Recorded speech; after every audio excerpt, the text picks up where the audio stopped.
So by removing the blue light and providing better shielding, and then only using the light when there's a lot of humans around, you can actually reduce the amount of impact on the environment considerably. And also by removing the glare that comes from poor shielding or limited shielding, you can now use much fainter lights as well. They don't have to be as bright, and not as bright translates into saving energy. The Rational View is a weekly series hosted by me, Dr. Alan Scott, providing a rational, evidence-based perspective addressing important societal issues. Hello and welcome to another episode of The Rational View. I'm your host, Dr. Al Scott. On this episode, Alan is destroying the night sky. Alan as in artificial light at night. I remember as a child in rural Ontario looking up at the night sky and seeing thousands of stars peeking out of a coal-black sky. I've continued to pursue a lifetime of both professional and amateur astronomy as a result of that initial inspiration. But now, unshielded greenhouse lights in Essex County have made it impossible for the current generation to look up with wonder. Everywhere, the awe of the night sky is being replaced with crass sideshow lighting. Light pollution seems to be an unavoidable fact of urban sprawl and modern development, robbing our children of their right to view this beautiful display of the universe. Through the ages, the grandeur of the night sky has been the inspiration of science, art, and poetry. The majority of children growing up today have never seen the true majesty of nature. It has disappeared behind the glow of wasted light. And it is easy to de-light the night and bring back this natural vista for future generations.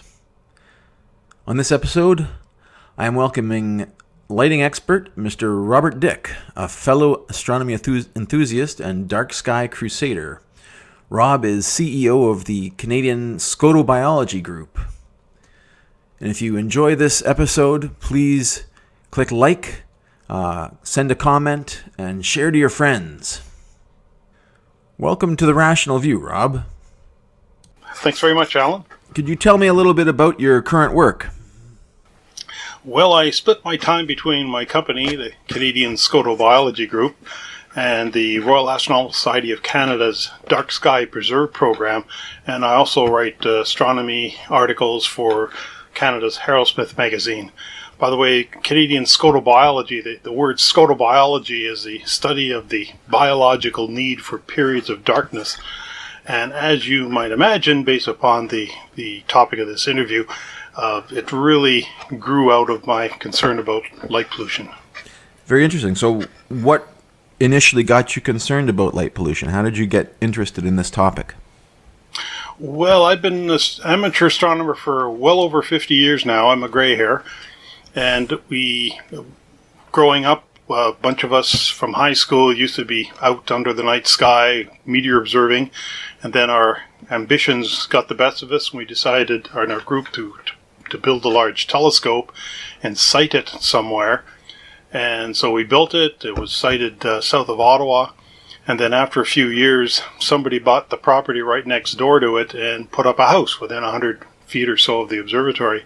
Oh no. And they like to leave their outdoor lights on, and we had boisterous activity throughout the night any time of the week. We weren't very good neighbors, so it was decided, since it was their home and this was our hobby, we decided to move, and we relocated west of Ottawa on Mississippi Valley Conservation Authority property.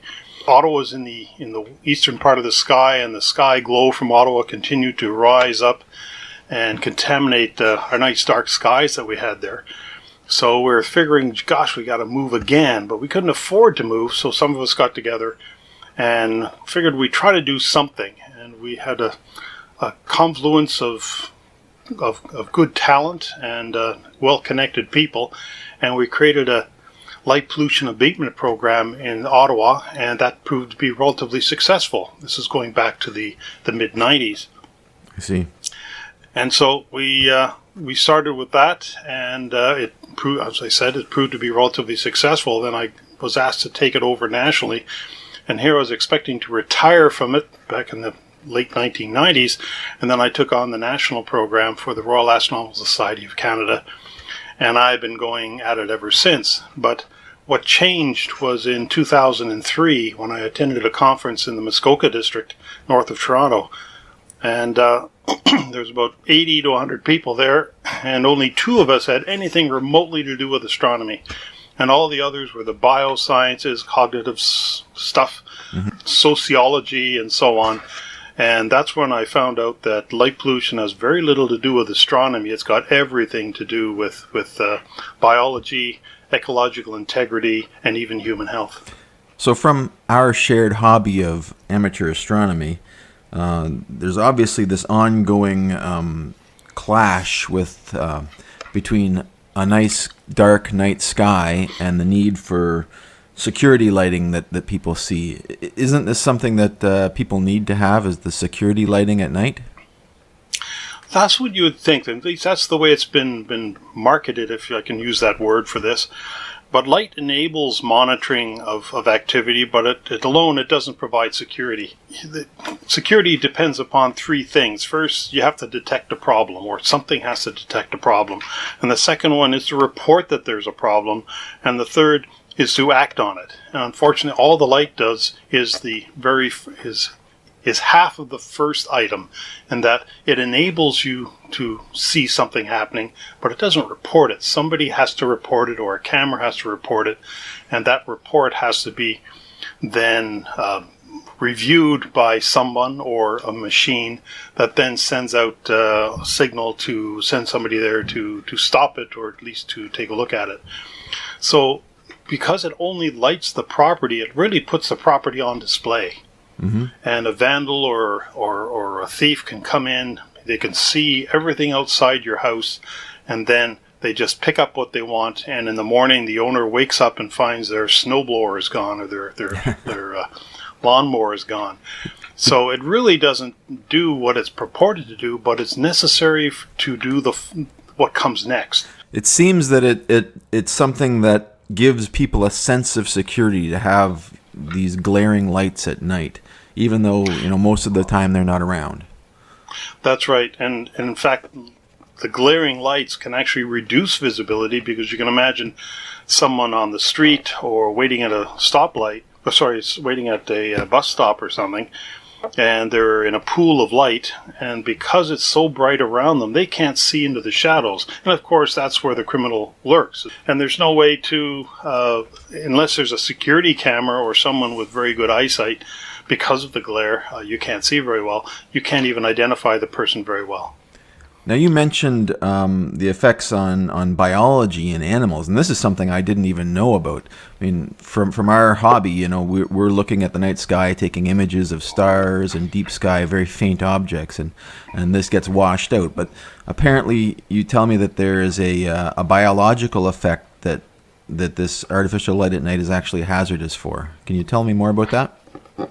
Sure. As an amateur astronomer, we go out into the country. We set up telescopes because it's dark in the country, not very dark in the city. There's a lot of life out at night. In fact, 60% of the life on Earth is nocturnal. Light is part of the habitat, and when you add light, you change that habitat, and you change it so that the predators have an advantage over the prey. So you have less prey, and because the predators are more successful. And then the prey, with the prey getting eaten up for their dinners of the predators, then the predators disappear too. Then you have this unbalance in the ecosystem, and the ecosystem that's unbalanced, it's not a healthy way to be, a healthy environment. As amateur astronomers, I guess we're more interested in the physics than in the biology. And so when I went to this conference in 2003, my eyes were open to the impact on biology and biochemistry and behavior of animals. And again, that was pretty well a watershed of everything I've done for the following 17 odd years. That's very interesting. In fact, so I'm from southern Ontario, Essex County actually, and there's a place there called a national park called Point Pelee, which is a huge migratory stopover for migrating birds. And so all the bird watchers in the world come to this place to see, because it's the narrowest hop over point across the Great Lakes. So birds are funneled down through southern Ontario, and they hop across Lake Erie at this point. But now that area is just being overwhelmed by greenhouse development, and there's all these unshielded greenhouse lights, and the sky is purple at night. Is that going to have an effect on all of these birds? That's a good question, because there's conflicting reports on it, surprisingly. But if you drill down into the actual literature that they're based upon, the reports are based on, there's some biases in who writes the report. I suppose if I wrote a report, my point of view would be biased as well. But it depends what you're comparing.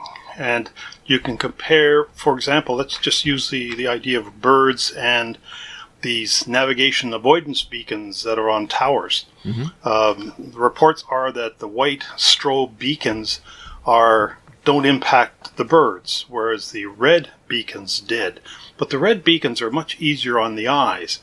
But what they're using is historical data for the red beacons, and the red beacons used to be incandescent lights that took time to heat up and then cool down. So they wasn't a strobe; it was more of a low frequency flash. And as a driver, when you're going along, say, the 401 or the 417 or highways in the country, if you can pass by some of these towers that have the strobe lights on, and you notice there's a flash in the side of your eye off the distance, but it's hard to localize on it because it's so short. Whereas the red beacons, you could zero in on where the beacon is. And so therefore that got your attention. You knew where the beacon was. So if you were a bird, you say, oh, what's that? Then it knows the direction to fly to go to it. So that's why the red beacons tended to attract more birds, the interest of more birds. The white strobes, which are actually more disruptive to the environment, the only reason they don't attract birds is because they're on such a short period of time and they can't localize on it. So what they decided was that, well, then white lights are fine because the birds aren't attracted by them. Well, that's not really true.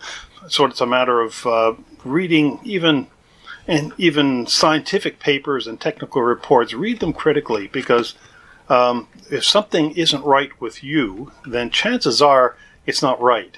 It doesn't have to be rocket science to explain something. Usually things are, especially when it comes to biology and behavior, they're pretty straightforward. That's definitely something that I would also condone, and that's kind of one of the reasons that I'm doing this podcast, is to help open up the scientific research to the general public. So we've mentioned wildlife effects. Are there any health effects on people of light at night? I've heard the American Medical Association has put out a circular describing the risks of blue light, for example. Yeah, that starts to go down a rabbit's hole, but there's a lot of a lot of what is done now is based upon what we've been doing for 50 years, but the science has changed so quickly in the last 2 decades. It's remarkable. But it seems the research seems to be pretty consistent and buttresses the idea that artificial light at night is not good for the environment or human health. And to put this in a more common sense context, genetically we're hunter-gatherers, and anything that deviates from the hunter-gatherer environment, diet for that matter, is probably not good for us. Well, as a hunter-gatherer, the only night light you might have had would be a fire.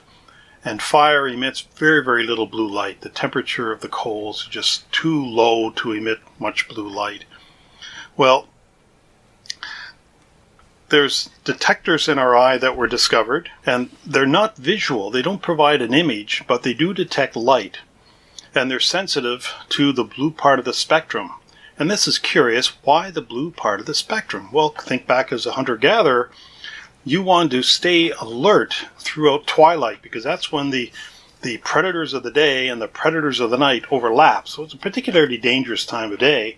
And so you need to stay alert. And these detectors detected the blue light of the sky. And they kept, as long as it detected the blue light of the sky, it kept them alert. they inhibited sleeping to a certain degree. So it locks in the circadian rhythm. And it locks in, and when the light falls beneath their threshold, then that locks in the circadian rhythm that does all kinds of things I'll mention. So these detectors, the spectral sensitivity or the color sensitivity is based upon the blue light of the night sky, or the twilight, the blue light of twilight. Well, if you have artificial light around that emits that light, your body is going to feel it's in perpetual twilight. Now, these light detectors, they enable the flow of a whole suite of hormones. So there's a lot of damage that occurs in the daytime, and that has to be repaired so that you can survive the next day. And these repairs, or your body needs to be rejuvenated, and that rejuvenation occurs at night. And so when the twilight falls beneath the threshold of these non-visual cells, we'll call them twilight detectors, then that enables the flow of melatonin that puts you to sleep, and the melatonin enables the flow of this other suite of hormones that go about your body to repair it. Well, if you have perpetual twilight, the melatonin and these other hormones don't get released, or at least they just trickle out into your blood. So if you have twilight throughout the night that comes from white street lights and door lights and the lights from your personal communication devices and so on, then that inhibits the flow of these hormones, and even though you may sleep, you don't get the full benefit of sleep. And so what do we find? We find that human health, the natural health of humans, is decreasing over time. And surprisingly, some of the things that go uncontrolled are obesity, diabetes, cancer, stress, anxiety. All these things can be linked back to artificial light at night. This doesn't say that artificial light causes these things, but rather it prevents the body from repairing itself and coping with them. Wow, that's very interesting. I didn't realize there was a strong connection there, but that's pretty cool. So I think we've established that there's potentially some health issues, some environmental issues, some ecological issues with this artificial light at night, and that's, as an astronomer, I'm going, yay, let's get rid of it. But obviously people feel protected with this light, and as I said, there's this security factor. Are there solutions to coexist with people's need for the feeling of security and protecting the environment at night so that we can look at galaxies? Well, I think this is where scotobiology came in, because the humans are diurnal. They're not very good at night, but we have a social imperative, it seems, or cultural imperative, to extend our activity into the night. But as diurnal creatures, we don't see all that well at night. Now, amateur astronomers and professional astronomers know that they can, because we do it. We can walk across a farmer's field under starlight. We need very, very little light to see. And indeed, all humans do. But if you live in a city, your eyes are never dark adapted. So you never experience how well you can see at night. Now, dark adaptation, that's when your iris opens up to its maximum and lets in the most light?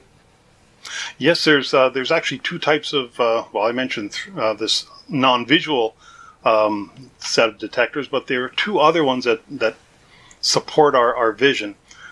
In the daytime, it's very bright. We have cells that resemble the shape of cones, and there's three types of them, and this gives us our color vision.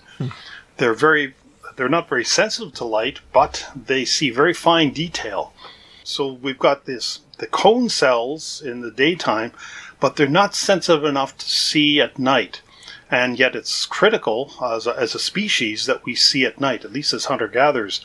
So millions of years ago, the eyes of mammals also developed another type of receptor. In fact, they evolved from the cones that were very, very sensitive. And they are rod-shaped.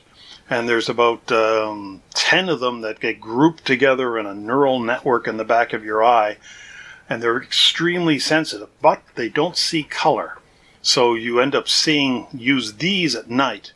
Now these rod cells are very easily bleached by light. They take a while to recover, and you can experience this when you go to take out the garbage or so. You go from the brightly lit kitchen out to the dark, and what you end up seeing is nothing.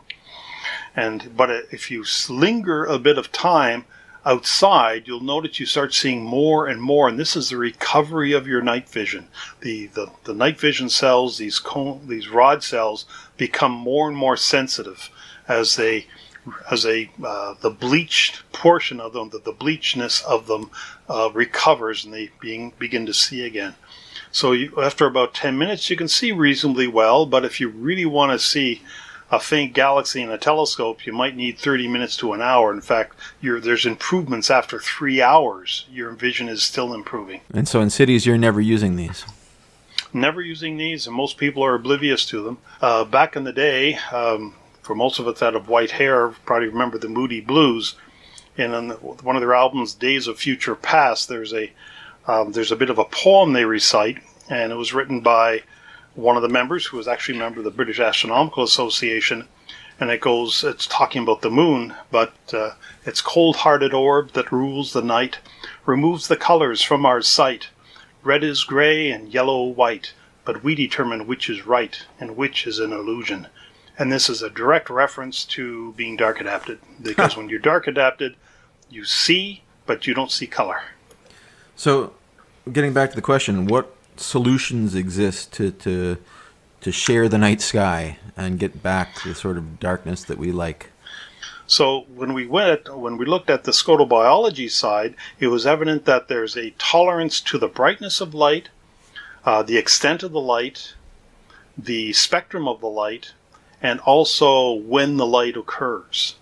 And these were written up and documented into the Canadian Guidelines for Outdoor Lighting that were written and adopted by Parks Canada, written by myself and were adopted by Parks Canada in 2008, and now form the lighting protocol for Canadian dark sky preserves. And also they're offered as guidance for the International Dark Sky Association and other groups around the world.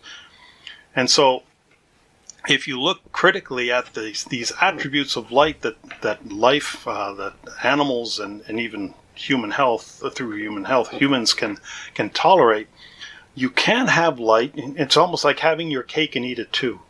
Because if you abide by the shielding, the color, and so on, then you can actually have a remarkable amount of light. You can actually read. And that's about the most extreme requirement for lighting. You should at least be able to read instructions, read a map. And if you can do that, then really at night, you don't need much more light than that. And so when we put these guidelines together, we then compared them to some of the Illumination Engineering Society of North America, their guidelines for street lighting and so on, and they're not that far off. Really? Which really surprised me. However, and there's always a caveat here, those guidelines just talk about light. They don't talk about the shielding, they don't talk about the color, and they don't talk about the duration or the scheduling of the light. So what do you mean by shielding? Shielding in terms of to limit the extent of the light. If you don't have a shield on the light, that light can be seen for literally as far as the eye can see. And that disrupts the environment, it disrupts the navigation of animals, especially birds. And yet it's providing no illumination whatsoever, because you hold up a light a piece of paper a kilometer from a light, you can't read anything on that piece of paper. It's better to limit it to only where you want it. For example, on the road or on your property. So yeah, my understanding of shielding is that you want to keep any light from going out horizontally or above horizontal, where it will end up going up and lighting up clouds and lighting up the sky. You basically, the light is only useful on the ground for what we want it for, right? Yes, but the way it's expressed by the Illumination Engineering Society is that they characterize one type of shielding as full cutoff, and that limits the light, so there's no uplight, and it limits the light that's just below the horizon to about 10% the output of the lamp. Okay. And so that's actually pretty good compared to what we used to have. We used to have the Cobra lights that had that drop glass, And then they evolved into newer products that had a flat glass, kind of looked like a Cobra light on a diet. Street lighting? Street lighting, that's right. But that 10% of the light shining out horizontally or just below the horizon can literally shine for hundreds and hundreds of meters. Mm-hmm. And so when you look around, you look down a street that has even full cutoff lighting, you still see the bright glare from the window of the light, the street light, and that is affecting your vision. That's causing in some cases, your iris to stop down, so that you let less light into your eye, and that sounds counterproductive. So you want to limit it as much as possible. So the shielding is important, and there's a more aggressive shielding called sharp cutoff shielding that reduces that light in the horizon, just below the horizon, to only 1%. So there's ways you can handle this, but the ISNA, their guidelines, RP8 they're called, limit only the illumination of the ground and also the luminance of the light, how much light comes out of the light fixture. So if you are more careful about the shielding, and then also if you're careful about the color of the light, because blue light provides our impression of glare by about 5 to 10 times more than an amber light would. That's why white LED lights look so much more glaring than the old-fashioned high-pressure sodium. Even though the old high-pressure sodium optics were very poor, the shielding was harder to do with those lamps. So by removing the blue light and providing better shielding, and then only using the light when there's a lot of humans around, you can actually reduce the amount of impact on the environment considerably. And also by removing the glare that comes from poor shielding or limited shielding, you can now use much fainter lights as well. They don't have to be as bright, and not as bright translates into saving energy. That's actually a good point, because the lights are so bright around us that that it seems like businesses are competing to be brighter than their neighbors.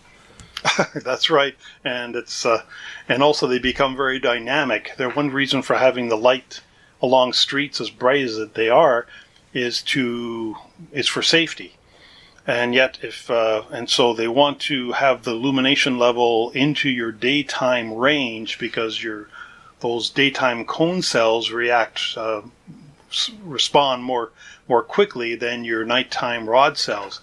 However, and this is a matter of the rod cells might respond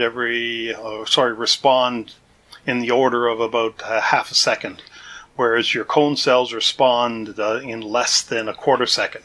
So that's significant for drivers. However, the distractions on the side of the road increase your reaction time to over 2 seconds.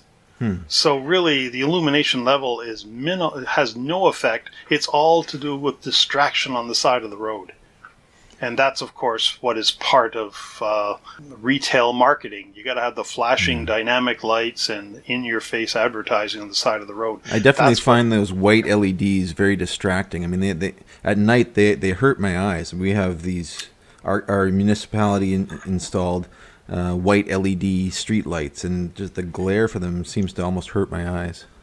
They do, and that's because your iris is stopping down. If it stops down I don't know if the right word is vigorously, but it causes pain. So in some cases, that physical pain is a stopping down of your iris, limiting the light that goes into your eye, which again is counterproductive, because it's nighttime, you're supposed to let the light in your eye. Well, that stuff stops it down. So you've made a lot of recommendations here for nighttime lighting. You've talked about cutting off the uplight. You've talked about limiting the blue content of the light and having more of an amber, and also decreasing the intensity of the light. Oh, and you've also talked about not using it when there's not people around. So it seems like there's a lot of complex things out there to do to make things better. How can ordinary folks help de-light the night? Well, this seems like a lot to an ordinary person with a house with their outdoor lights. What can we do? Yeah, the complexity comes in understanding why, but use as little as possible. Don't put up the maximum brightness light because it was cheap, but put in the maybe the intermediate or even the lowest wattage light. And if you don't have glare around, especially in the the rural areas, if there's no other lights around, you can get by with even the lowest wattage light for a door light is probably going to be too bright. So buy bug lights. The bug lights are amber. They don't attract mosquitoes, which is good. You don't want to let people enter your house, and when they come in, a cloud of mosquitoes come into your house. So use a bug light. And what you'll find is the bug lights are nowhere near as glaring as modern white lights, and they also don't attract the mosquitoes. When I go into the hardware store and look at lights, they have these color temperatures on them. Now, as a physicist, I know this represents their black body temperature, but there's 5,000 K, 4,000 K, 3,000 K. Is there something that is recommended in that spectrum? This is a good point, because as we learn more about lights and the technology evolves, 10 years ago you couldn't get 4,000 K lights. Now they're falling off the shelves, but now we also know that 4,000 K emit far too much blue light. In fact, 5 to 10 years ago, the International Dark Sky Association was recommending 3K, which is white, but there's less blue light in it.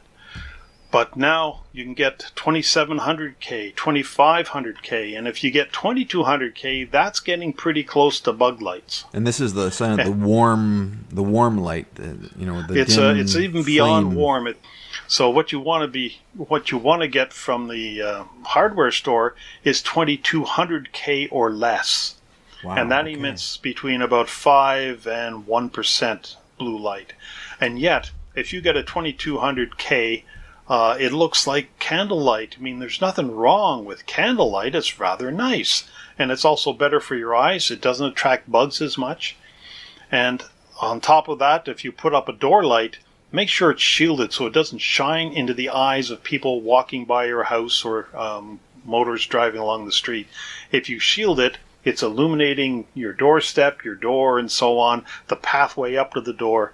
It's not shining in their eyes. That's going to inhibit that visibility. I think also, full cutoff lights look better too on a house.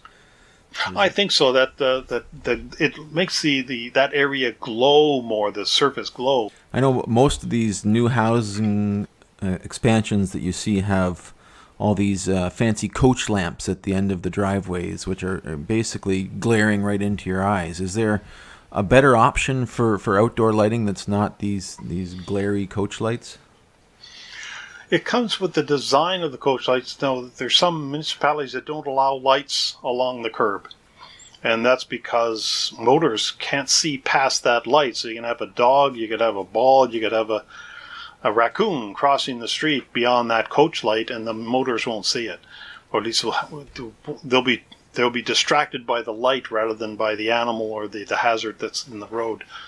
So that teaches us something. Some municipalities say you shall not have curbside lighting.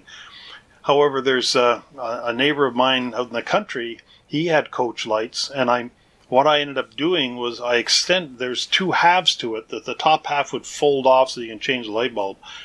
And so I put metal shields on the top half, and I used one of these fittings you can get from Canadian Tire that shifts the light bulb higher. And that moved it from the lower half of the cavity to the upper half. So no light shone. So essentially it was better than full cutoff light. And the metal I was using was reflecting the light down, and it illuminated the entrance to his laneway better. And so there are modifications to do, but there are indeed some lights that are designed to be far better than the unshielded lighting. But you have to look for them, and unfortunately, they used to be the premium lights. Now they're much more common because of the people know more about the impact of light pollution. If you buy a light from a hardware store, it probably isn't full cutoff. If it is, good. If not, then you have to do something to shield it. Now, fortunately, CFL lights, compact fluorescent lights, and LED lights, they tend to be very cool, relatively cool, especially compared to an incandescent bulb. And you can literally make a shade out of a piece of cardboard, paint it with some durable outdoor paint, and that'll last 5 years. And it's a great project for your kids or grandkids. Very interesting. And again, on my website, there's or one of my websites, but if somebody emailed me, I can send them the drawing on how to make it. Okay, that's very cool. So I have one last question. As an Alan, I'm a little bit concerned at how artificial light at night is being portrayed as Alan. Were you responsible for coining this acronym? I think I might have been. It used to be called they used to be called Light at Night, LAN. And I said, well, it's artificial light at night. Then the U.S. Park Service got wind of that, and some of their consultants, and they rightly pointed out that there's no such thing as artificial light. Light is light. So I had to eat crow. And so they came up with a term, and I use it now, artificial, and in brackets, anthropogenic. It's a long word, but hey, it's got some meat behind it. So it's anthropogenic light at night. But yes, I conned it, and it raises eyebrows because say, what's this? Who's Alan? But in principle, it should be pronounced ALAN. But anyway, that's the way it is. There's something that people can do when it comes to reducing light pollution. We talked about using the lowest wattage, avoid white lights. In fact, there's a color filter. If you do have white lights, and gosh, you just bought them last week and you don't want to replace them, there's a color filter that you can get, and it's really cheap in terms of inexpensive. And some photographers out there are aware of this company. They're bhphotovideo.com, and it's an American photographic video store, and they sell products from a company called Roscoe, and it's a Roscoe. The product is Roscoe Lux, and it's number 15 deep straw. And these things, you get 2 square feet for about, I think, $7 US. I mean, it's an enormous amount, and you put one piece of this inside your light, and suddenly you got amber light. Ah, very interesting. And it's very cheap. It's not terribly durable, so it's got to be protected, and maybe you have to get some piece of clear plastic and sandwich it between the clear plastic. But generally, if you got the light fixture you have has a bit of a window in it, then just put it on top of the window, between the window and the lamp, and you're good. And it can't take high temperature, so it doesn't work with incandescent lights, but it'll work fine with CFL and LEDs. That's the cheapest way to go. And it also, gives you a sense of satisfaction when you turn something that's bad for the environment into something that's good for the environment. Yeah, that's the shielding is we've talked about, and the other part is to turn the lights off at night. If you look at the traffic records and use the traffic records as a proxy for human activity, then 2 hours after sunset is a pretty good time when the light should be turned off. And with that in mind, in the 2 hours after sunset or 10:30, something like that, that's a pretty good time when you can start turning your lights off or dimming them down, program them to dim them down, because the animals can accommodate that somewhat. Ideally, as soon as you go into your house, if you don't expect visitors and you don't expect to go out again, turn the lights off anyway. It's a great idea. Animals use anonymity for safety and security. And so why don't we? That sounds like a very good advice. Turn off your lights, use motion sensors if you don't want to turn them off, and let's protect the night sky. You're going to be sleeping and your property's on display. If you do use motion detectors, then the fact that the lights pop on, that's a pretty good visual alarm for yourself. If you leave your blinds open, you'll see the lights pop on around your house, and your neighbors might as well. Indeed. Okay, well, I think that's bringing us to the end of our time slot here. So I'd like to thank you very much again for joining me here on The Rational View, Rob. Well, thank you very much for inviting me, Alan. All right, this is Artificial Light at Night signing off. Please tune in again next week. I'm working on a couple new episodes. One is going to be an interview with a radiation expert that I'd hoped to have out this week. And the other one I'm working on is GMOs and organic food and the food supply monopoly. So thank you for listening.